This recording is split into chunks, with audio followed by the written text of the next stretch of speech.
Class 9th exercise number 2.4 question number 4।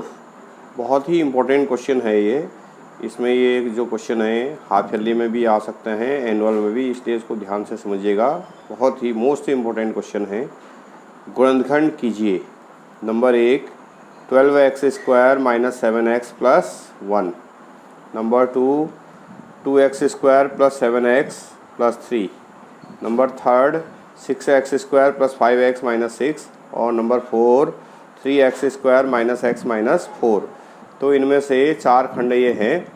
अभी आपको practice के लिए तो बहुत सारे खंड करने होंगे, लेकिन पहले ठीक से समझ में जब आ जाएं आपके, तो इनमें से मैं अभी आपको 2 पार्ट्स कराऊंगा।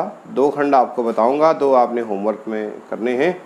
और इस तरह के कोई और एग्जाम्पल जो भी दे रखे हैं आपके एनसीईआरटी की बुक में, उनको भी ठीक से देख लेना। तो इसमें मैं आपको एक प्लस वाला एक माइनस वाला 2 बता रहा हूँ आपको। तो एक तो मैं बता रहा हूँ आपको इसका चौथे का पहला खंड 12x² - 7x + 1 गुणनखंड कीजिए। तो सबसे पहले इसकी पहचान 2 घात बहुपद है। ये 2 घात हैं और 3 पद हैं। ध्यान रखिए, 2 घात x की घात 2 हैं और पद है इसमें 3।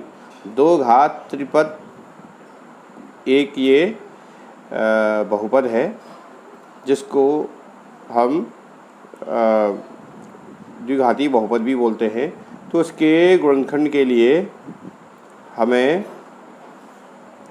मध्यपद विभक्त मेथड का प्रयोग करेंगे, जिसको इंग्लिश में बोलते हैं मिडिल टर्म स्प्लिटिंग मेथड। तो उसके लिए क्या किया जाता है, इसको ये आपको पता है ax² + bx + c के रूप का है। तो इसमें x² का गुणांक a होता है जो कि 12 है, x का गुणांक b होता है जो कि -7 है, और c अचर पद है। तो इसमें हम a और c को रफ में गुणा करेंगे। a और c को रफ में गुणा करेंगे, यानी कि 12 को 1 से गुणा किया तो 12 आएगा। ये रफ है, 12 को 1 से गुणा किया 12। और उसके बाद यहाँ का साइन देखेंगे, ये प्लस में है, यानी कि हमें 12 के ऐसे गुणनखंड करने हैं जिनको जोड़ के ये नंबर आ जाए 7।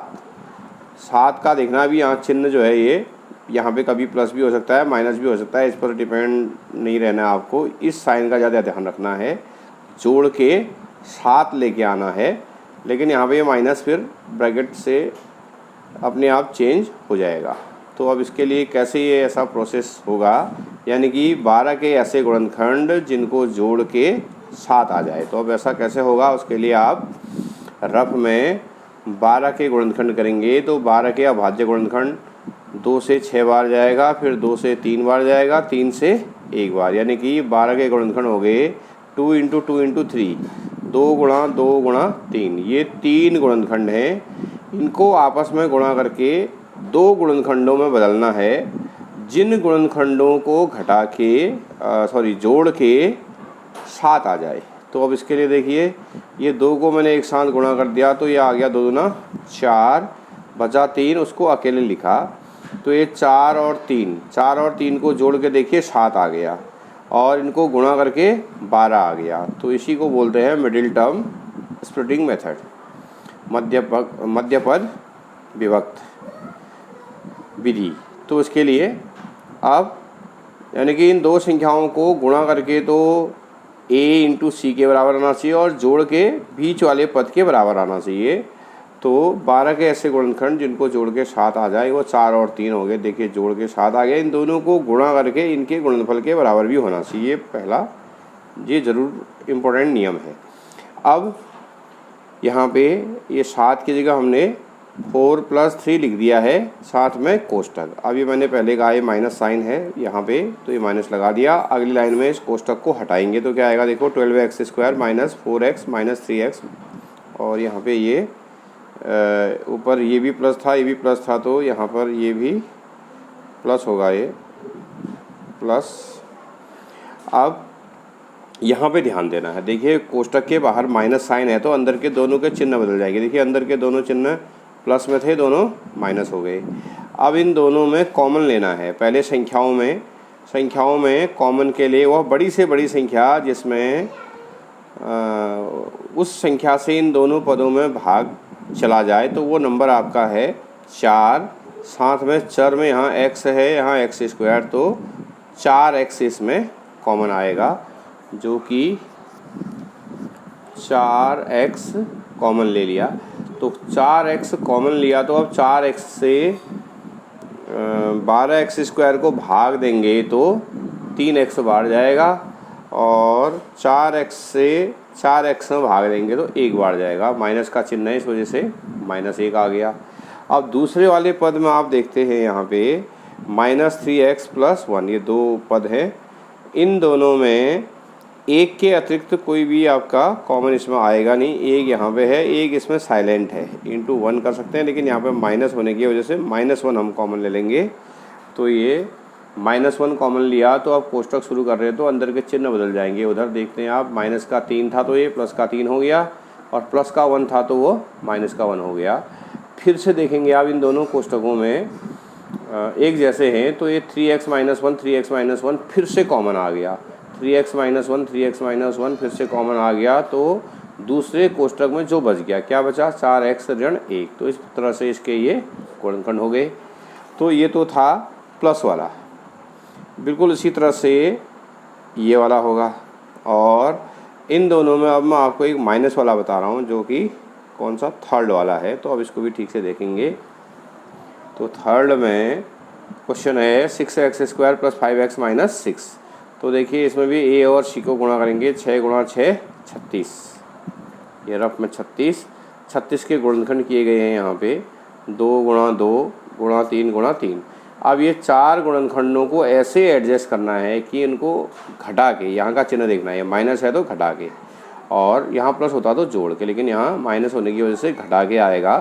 तो ये 4 गुणनखंडों को आपने 2 गुणनखंडों में बदलना है, जिनको घटा के 5 आ जाए। तो कैसे ऐसे संभव होगा?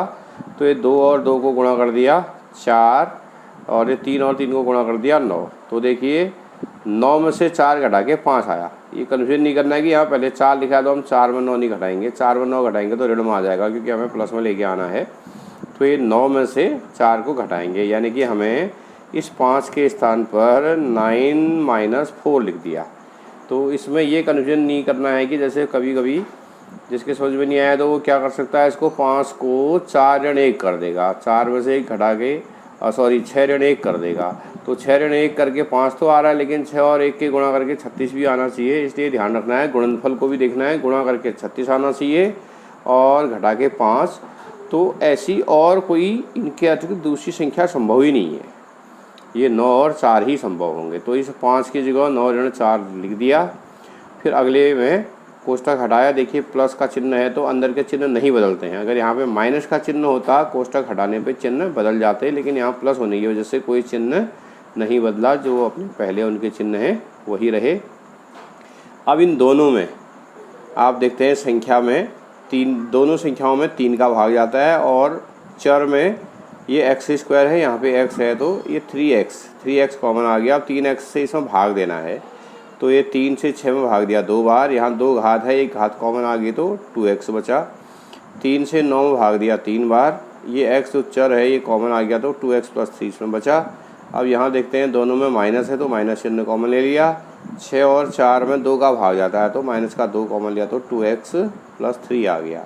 ये कोष्टक में हमेशा एक ही जैसे पद आएंगे, चिन्ह भी वही होंगे और मान भी एकदम एक जैसे होने चाहिए। तो देखिए दोनों ये एक जैसे हैं। इन दोनों में कॉमन ले लिया 2x + 3 2x + 3, तो ये लिख दिया 2x + 3। फिर कोष्टक लगाया, दूसरे कोष्टक में इन दोनों को लिख देना है। तो इस प्रकार से इसके ये गुणनखंड हैं। तो इनको थोड़ा ध्यान से सीखिएगा। इसके ज़्यादा से ज़्यादा जितने भी क्वेश्चन और भी कहीं भी और बुकों में आपको मिले उनको कर लेना। तो इसके जो शेष 2 बचे हुए खंड हैं वो आपके होमवर्क के रूप में उनको आपको करना है। तो ये वीडियो अभी मैंने उसे तीनों एक साथ भेज रखे हैं, मैं 1-2 दिन बीच में नहीं भेज पाया, तो अभी मैं ये थोड़ा देर से भेज रहा हूँ। इसका मतलब ये नहीं कि हम रात भेज करें, आप ये कल और परसों 2 दिन में आप इनको कर लेंगे। आगे फिर अगला वीडियो फिर अगले में भेजेंगे।